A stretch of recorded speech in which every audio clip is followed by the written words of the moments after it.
Welcome to the Copilot Connection. We're here to share with you all the news, insights, and capabilities of the Microsoft Copilot ecosystem from across the entire Microsoft stack.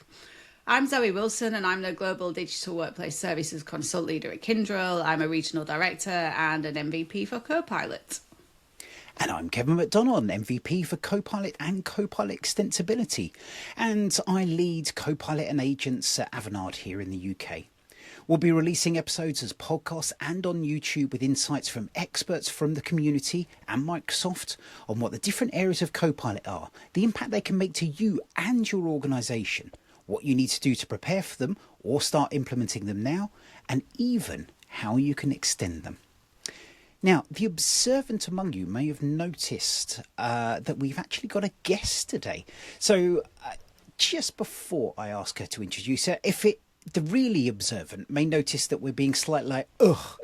And that's because every time Tricia comes on the show, we seem to have to re-record through some way or not. So we've just re-recorded the intro. Hopefully this one's better. But Tricia, would you like to introduce yourself? Sure. Hi everyone. I'm Tricia Sinclair. I am a contact center customer service MVP.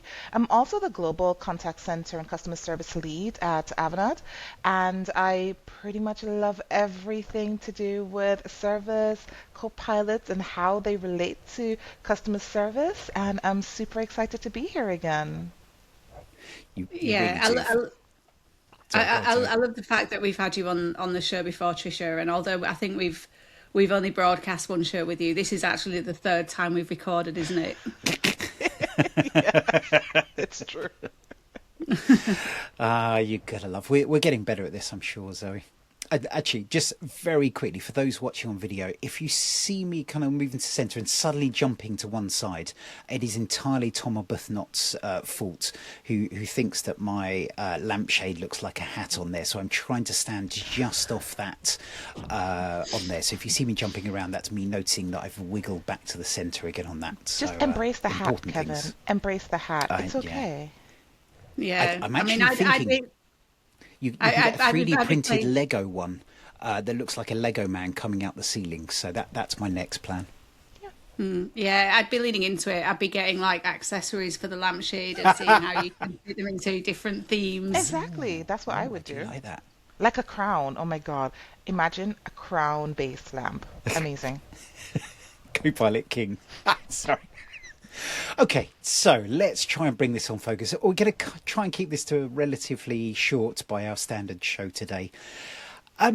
Tricia, now obviously there's lots we can talk about in the world of customers and Copilot, but I think the big things, there's been a few agents that I think particularly focused. And obviously we're talking about AI agents, not the human agent in this side. But over to you. What should we think about in this So world? I really want to kind of like go back to like the first time we spoke. Like hopefully, all your listeners and the So, watchers like first or remember second time? remember a little bit of what we talked about. And it was like intent agents. There was a time intent agents and case agents, knowledge agents were coming out. And those are kind of a little bit more mature now, which is great. But one thing I'm seeing when I'm talking to like my colleagues, when I'm talking to customers, and just in general in the community, is I don't think we truly appreciate what case agents can really do. One of the main challenges we get from customers is, oh, they're using a lot of emails, and we keep saying email doesn't get enough love. And I'm like, they've built an entire situation around emails. If you receive an email, a lot of companies have an entire team that's focused on just triaging those emails. Guess what Case Agent does? Case Agent will literally take those emails, use intent agents to identify the intent, identify what's missing, draft responses to say, hey, thanks for your email. We need this information in order to resolve the email. That that's actually what the team, like entire teams do.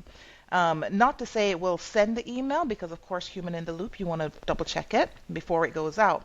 But they no longer have to basically spend so much time drafting and evaluating. They can focus on the emails that have the information to quickly process it and then allow an agent, like a Copilot agent, to have a look and see, okay, what do they need to focus on to get more information? And then once they get more comfortable with it, they can then kind of loosen the reins a bit to allow the agents to automatically go out to the customer, freeing up those human agents to really then resolve the issues that, when they have the full information. So for me, that's one thing that we can take an agent that's already out there, like case management agent. It's already out there, it's already GA, but it's just not being used to the most of its capability, because that for me is pretty much one of the most valuable pieces of functionality in case management agents.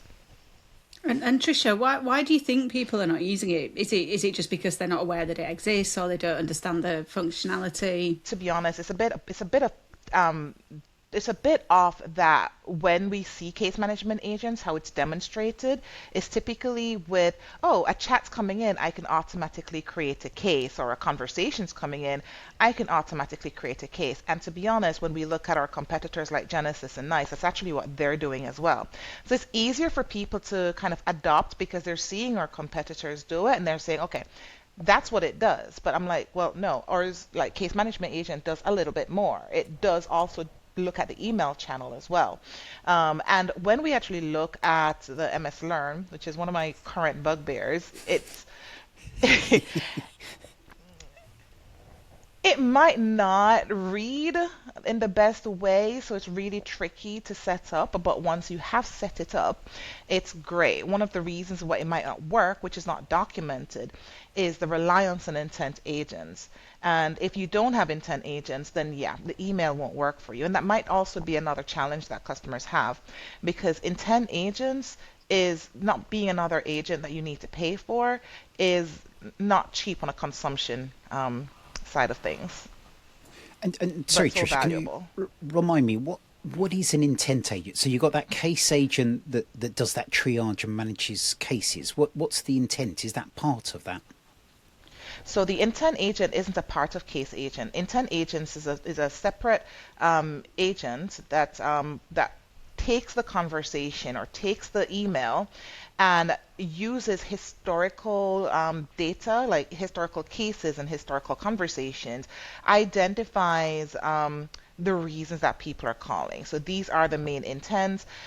These are how it's worded, but it's actually using AI. So in previous ways, what we might have done is we might have basically set up different phrases or words to that mean these intents. So for example, if I say I want tea, I want coffee, I want a water, that all of that means, you want something to drink. So the topic would probably be serve drink. I don't need to do that anymore, right? If you want to basically I streamline don't your know, an agent service, you that can can. make me tea. I like the sound of that. Mine is mummy. She's in the next room. Uh, But yeah, so if you want to know how you can streamline your service, one of the key things is understanding why people are calling. So intent agents allows you to first of all identify why people are calling, gather it into groups, and then from that build journeys around that. So, for example, if someone's calling in for a change of an order, these are the knowledge articles that really work well with it. These are the actions that you might want to do for that. And it really allows not just a Copilot voice bot or a chat bot to automatically take those actions and do full self-service, but it really also helps from an agent assist side, the human agent assist side, so it can identify these are the information that's typically asked for this type of intent or the reason that people are calling.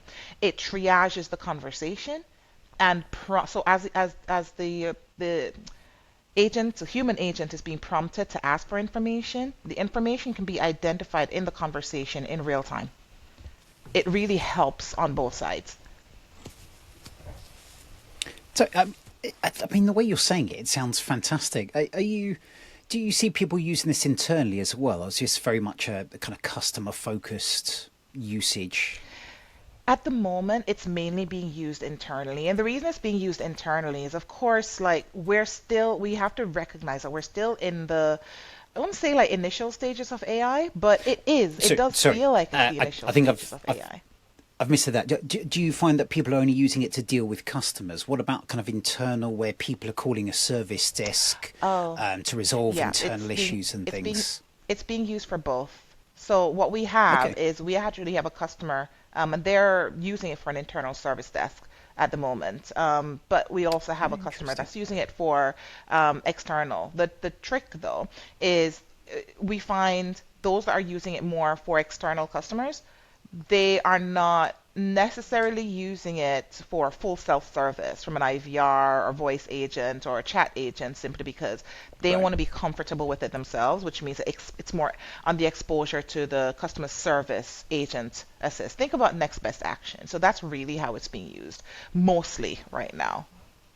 And do you think for organisations that are using it internally, this is almost like the first step to use for those internal use cases, so they become more comfortable and confident with it for customer use cases? Exactly, because then if you're using it internally, the human agent, the human CSR is able to identify, fix things, like suggest feedback, and those improvements will then apply also to external journeys. So it's all about using it internally, getting comfortable with it, fixing any issues, and then using it externally. So that's Yeah, that makes sense. definitely one thing that I really wanted to share with you guys. So, what sort of challenges have you seen with people? I love that you were talking about that kind of human in that loop, that gradual transition to automation. You were saying that a lot of people are using the agents initially internally. I guess that's to kind of build their confidence with it. What sort of challenges or the things people need to think about when they're going in towards these projects? Do you have conversations? Because obviously it does kind of rely on you having transcripts, having conversations, having Right. you know, So that like cases. So history. where are, yeah, do you have that? Like it's where are they? Are they valuable? Do they need to be cleaned up? Think about that. Where, and also where are they Many of my located? Because if they're conversations not, do need to be cleaned up. Definitely. I can imagine.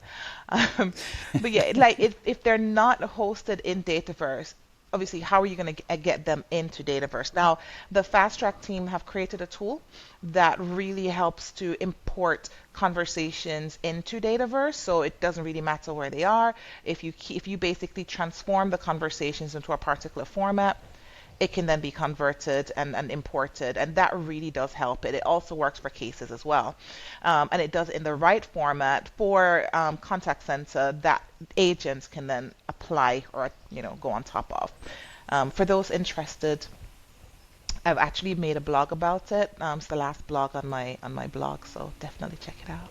Have we lost Tricia now? I was just going on mute to see if that was me. Are you back with us, Tricia? No, I think it was me. Yeah, I think that was me Yeah. now this time. Yeah, we're really going through it, aren't we? Wow. Okay. Okay. I was trying to. I've only got you a small screen. I was trying to work out if Zoe was moving or not. So, No, like it was totally what were you me. saying? Like, oh, you didn't hear any of that. Okay. So what I was saying was that you have to think about where the data is, and the Fast Track team have actually built a conversation importer that allows conversations and cases to be imported into Dataverse in the right format that allows in like the agents to learn from it, and also not just the agents, but think about the reporting that's off the back of all of this. So using that tool, it puts everything in the right place. You just need to get the data in the right format. That's all. So I use it quite heavily, especially with demos, and to Very nice. accelerate anything that I'm actually going to demonstrate to anyone. It's really useful. So you can kind of almost use Gen AI to create some fake transcripts related to what you're talking about as well. You can if you're using a demo, but if it's actually a real customer project, you Oh probably yeah, don't want to yeah, use yeah. fake Just for data. demo. You just need to get the Okay. data into the right I was just trying format, to and catch you out then there. yeah. But if you get the data in the right format and you use the tool, it accelerates things so much.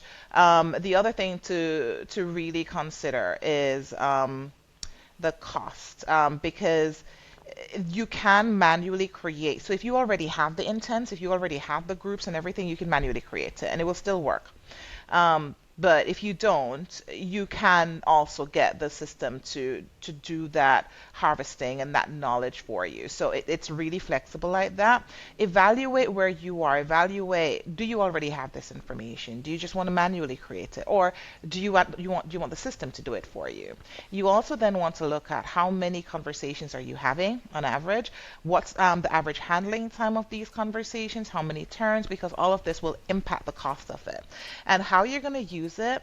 If it's just internal, then you're going to be paying for both intent agents and the agent as well, the human agent. That's And not is that a cheap. So you have to usage have, cost?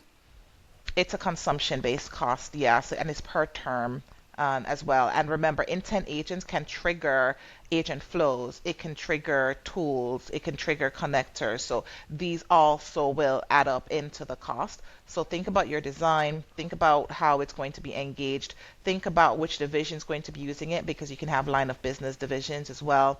And this will help you to identify the business value in terms of you need to have an ROI on it. Like you need to basically make sure you're going to be getting something from your investment. This is how you're going to make sure it's not being bloated, just being used any and everywhere. It needs to be more defined.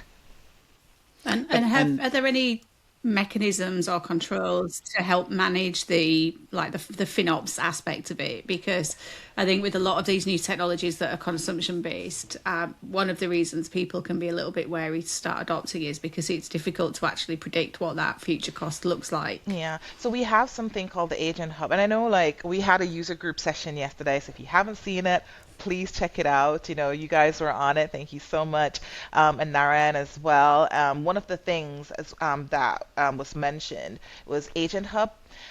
Agent Hub is actually more along the lines for customer service contact center. Hopefully they do kind of expand that elsewhere. Not that we don't have enough, like there's like hubs so many places. I can't remember and sorry, everywhere they Tricia, are what now. for those that didn't see it, what is Agent Hub? So I'm just, yeah, so Agent Hub. Okay. So Agent Hub is something that's actually more aligned to customer service contact center. And when we think about how to govern an agent, which includes how to calculate the cost and where things are running and everything, it's pretty much, there's just bits and pieces everywhere, right? So what the team have decided to do is actually pull everything together, allow one area where you can see which agents are actually deployed, where are they deployed, how are they being used, what's the estimated cost for it. It's all in one spot called the Agent Hub in what we call Customer Service Admin Center. If you are a customer service or contact center admin, that's where we go. Right, so that's Sounds like basically somewhere you our could place to manage govern all your. our agents. It sounds like somewhere you can manage your agents 365 days a year. You know, like an Agent 365 on that. Well, that's not what we call it. We are, elevated. It will be interesting to see as the capabilities of Agent 365 are built out. Are we going to have duplication across these places? And Yeah, yeah, because Yes. bit like you said, bits and pieces everywhere. exactly. And that was the feedback that the team got. So they're not rebuilding Interesting. anything. What they've done is they've brought everything just to one screen. And when you click on it, it takes you to the appropriate location because, like, especially for customer service and contact center, it's important that, well, to be honest, probably for others as well, but we have to go through security. We have to go through legal. We have to go through literally every single team in order before it even gets deployed. This is everywhere, and it really extends the cycle of how to actually even get it started. So this really helps us to first of all prove out that we have the information, they have the information for their teams. If they are audited, they have all the information to hand. And yeah, they can really quickly manage it, which is one of the key, as you pointed out, challenges and questions that a lot of customers have. So that's what Agent Hub basically tries to answer. We have the information. Here you go. It's here. We can just direct you to where you need to go. Interesting. And what about one of the things that got me thinking with Agent 365 is what about integrations with other things? Because this needs Dataverse, but doesn't need Dynamics. So you can run this without Dynamics. But is there much of a story about integrating with other things, whether it's M365, Copilot, Foundry agents? What's the story there? So, I love it when there's you some things I smirk. can say and some things I can't say. But things are coming. Things are coming. I won't tell you which part of that little thing is coming, but I'm sure it'll be announced soon. But to be honest, it's really easy to integrate. Like the benefit of the Microsoft Contact Center is we call it the Microsoft platform, right? Um, it's like a better together story. So if everything is on the Microsoft platform, it's just much easier to integrate. The difference though is, and one of my bugbears when we talk about like for example Copilot Studio. Copilot Studio has different levels of maturity based on the product that you're using it on, right? So when you talk about M365 Copilot, that's actually the most mature part and usage of Copilot Studio. When you're using it for contact center and customer service, we have different concerns. How we use it is different. I think Kevin, I basically pinged you to try and create, for example, a plugin. Then we realized that a plugin, same name, is not the same as when you're creating a plugin. We have we have now Forgot about that. successfully Yeah. created the plugin, but they are not the same. And this allows, our plugins allow us to, yeah, integrate with like different systems, different tools. Of course, we use Office 365 Graph, which allows us to kind of extend like the knowledge and extend what information we can see, what information and what actions we can do using tools. But it is different. It's not the same. Yeah. So, That's what interesting. tips? So, just bearing that in mind, Tricia, if there are people out there who are interested in moving into the contact center space, what tips would you give them to actually learn and get up to speed? Start with a base product. I know that's not like sexy. I know it's not like what everybody wants to hear because everybody wants to like learn about AI. But the important thing is to understand why. Why is AI needed and where it's needed? One of the things a lot of people try to do is shoehorn AI into everything. I disagree with that. We need to understand first of all, the journeys. What are the typical journeys that people go through? What are the typical challenges that people go through? Are there opportunities for automation? Automation does not necessarily mean AI. Is there an opportunity for AI? And also then, is it just really just a change in process? Right? Is that actually what they need? That's the first, no, Sparkling honestly, that's automation. the first thing.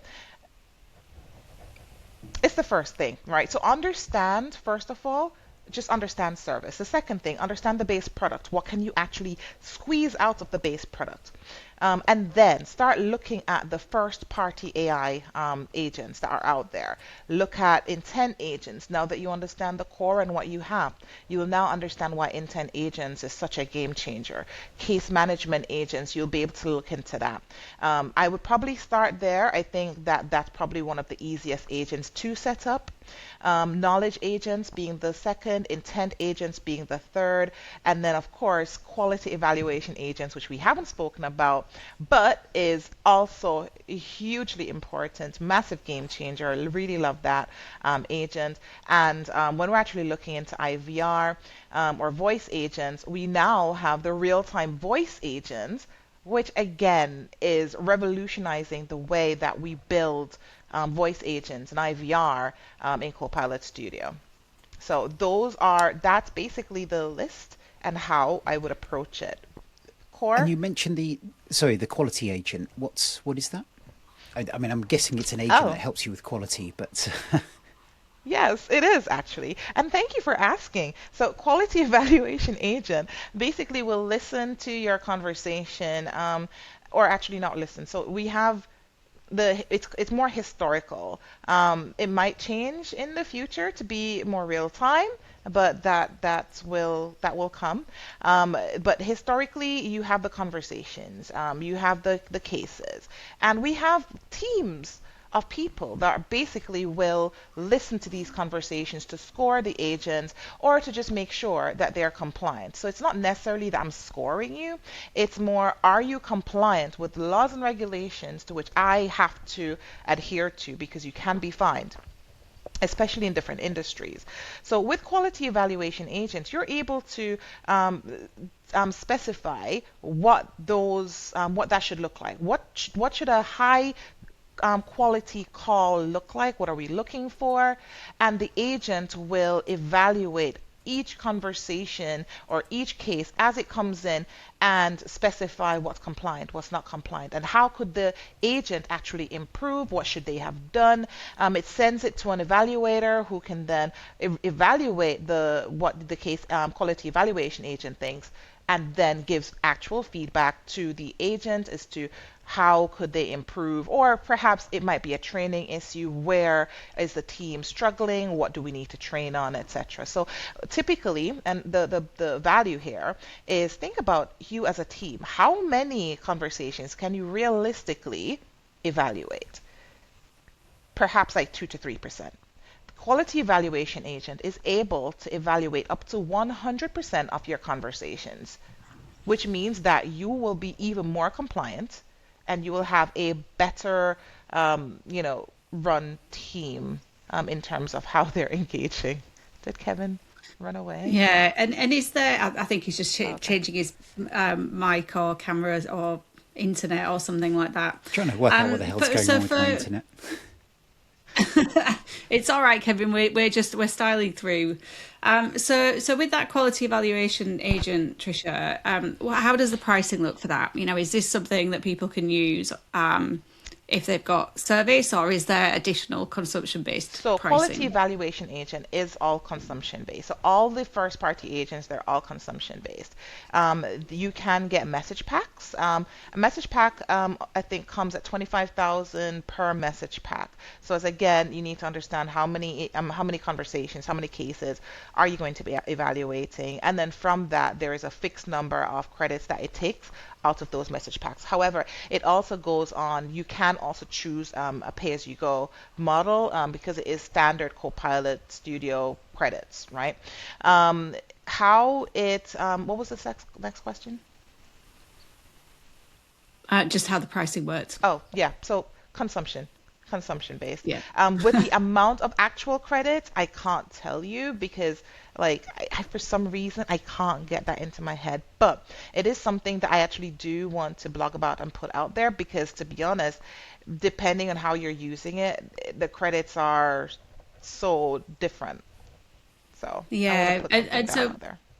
So with that being just a Copilot Studio agent, then at an org level, they need to actually be rolling up the consumption or the credit use for these agents, along with any other scenarios where they're using Copilot Studio Yeah, credits. exactly. So for example, in a contact center scenario, we have to evaluate, for example, the number of conversations you're going to have inbound and outbound, the number of chat conversations that you're going to have. The reason that we do this is for a quality evaluation agent, but also for your IVR, your voice agent, that will also consume credits. Your chat agents, that consumes credits. Then you have your first party agents, that consumes credit. If we have any custom agents, we have to factor that in as well. So basically, we're not moving away, but it's becoming more of a hybrid approach where you have the Dynamics 365 licensing, and then we have to then apply the consumption based on top of it for the different agents.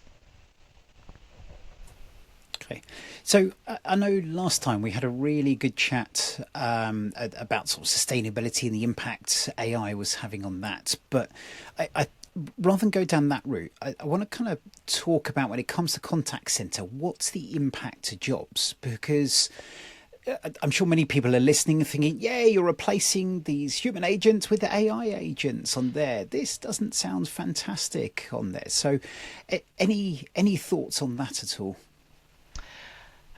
So I do have a lot of thoughts on it. We did talk about sustainability last time, but one of the other sides of things that people really need to consider is the socioeconomic impact of AI. We have a lot of business leaders who think this is a great opportunity to reduce costs, and how they see reducing costs is actually by reducing headcount.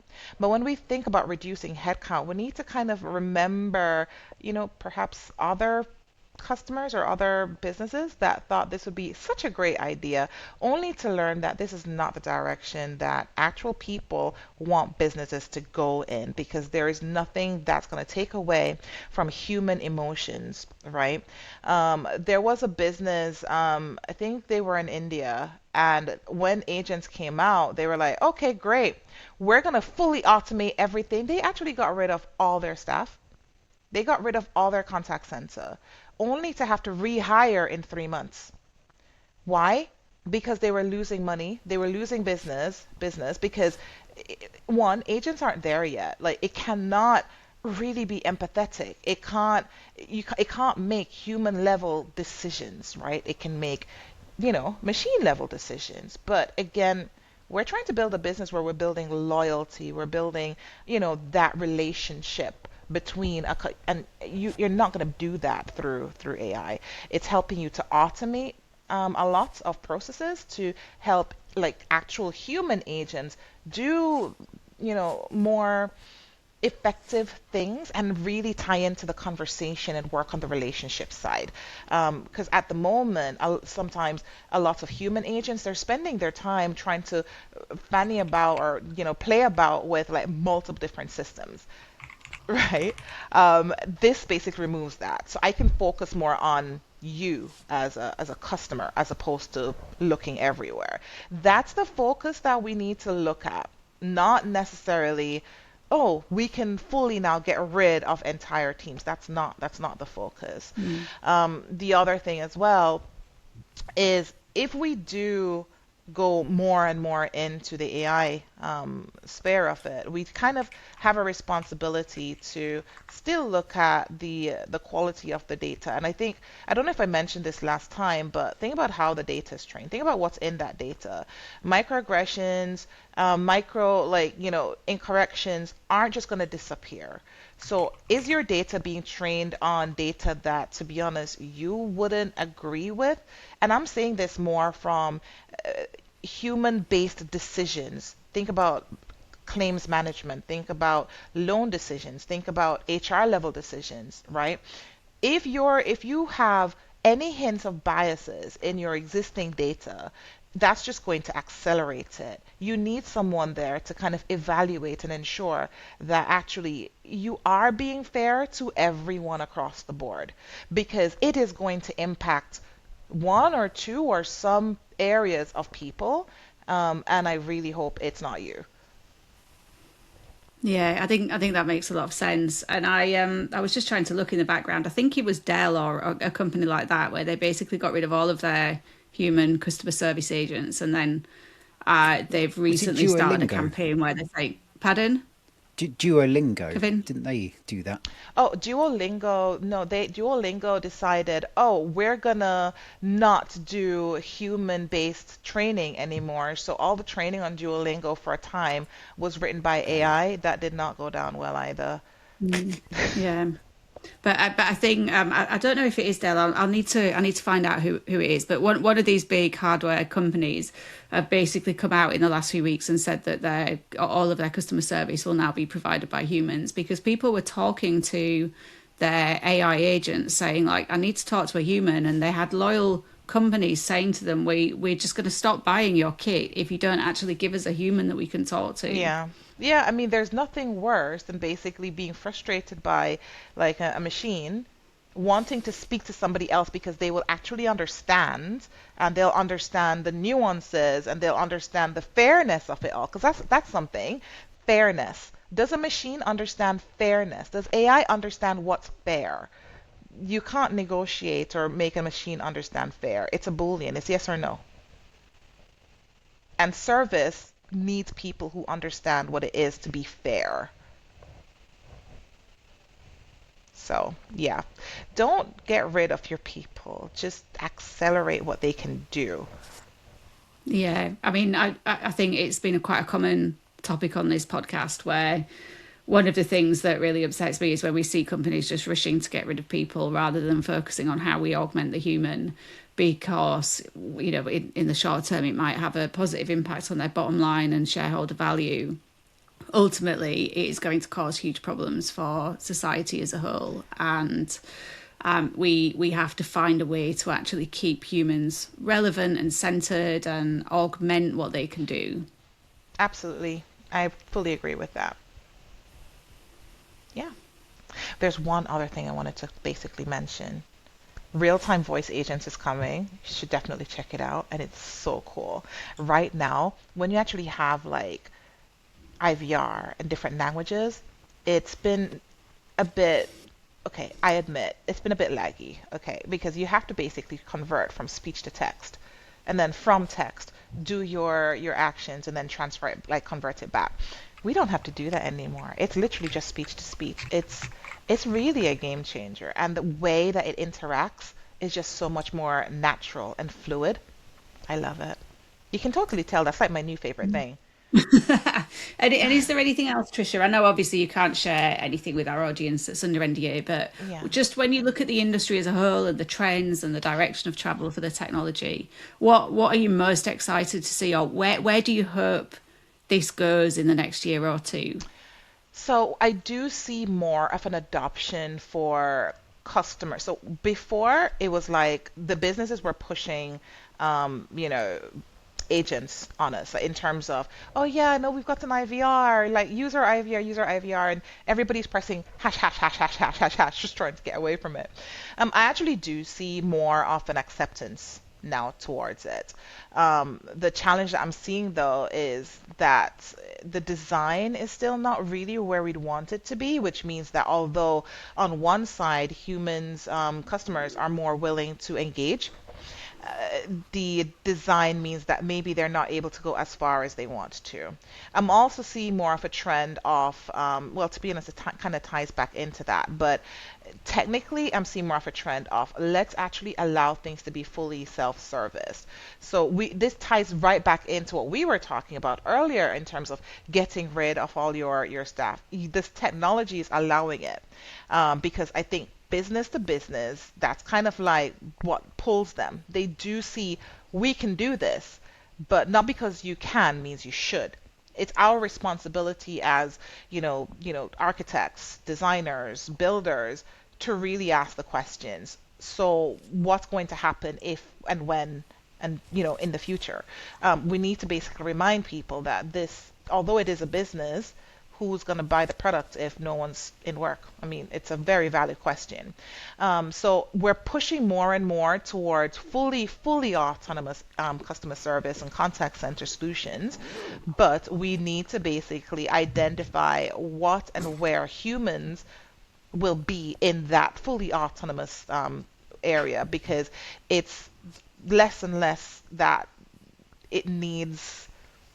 I know you don't like agent bosses, but less and less that it needs like an agent boss. And because it's learning from you. And of course, if something's consistently learning from you, how long is it going to be until it just does it? It's actually enough for itself. We're right now I at think being able to replace first line support. Now we're working on second line support. So it's really things like that. It's just going I to think it's going to improve. work well But in some where can really we? Yeah. good, strong areas. It's not going to work. There's that nuance and awkwardness that humans have that still need to bring that human touch that makes you feel engaged. That's getting better and better, but I still feel we're a decent way away from. So I think if what I love with the world of agents at the You'd moment think. is that people are realizing where it works and making that happen. And I think we're But getting to you'd a think good so. good medium gradually. Real-time voice agents can now identify your tone. It can identify frustration. It can identify um, the emotions a lot easier than previous voice agents. I thought you could say that So humans can. And no, well, and also, yeah, and also, because we do have some humans that just cannot read a room, right? So, yeah, in some instances, a voice agent will be better than an actual human. I can't deny, because humans are not monolithic.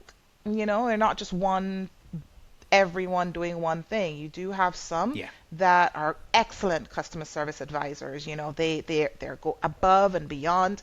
You can't get rid of those people.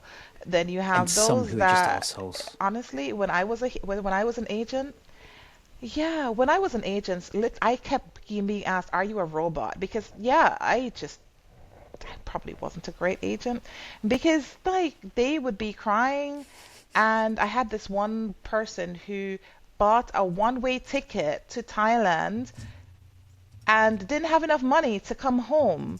And she wanted us to increase her credit limit so she could buy a plane ticket so she could come home. And the only thing in my mind was, girl, why did you do that? Like, no, I'm sorry, we cannot increase your credit limit. And I just kept You repeating the just need same one more thing, and she night of thought I was a shots. robot. So it's just like so you do have people who can empathize, but then Yeah. it's just no.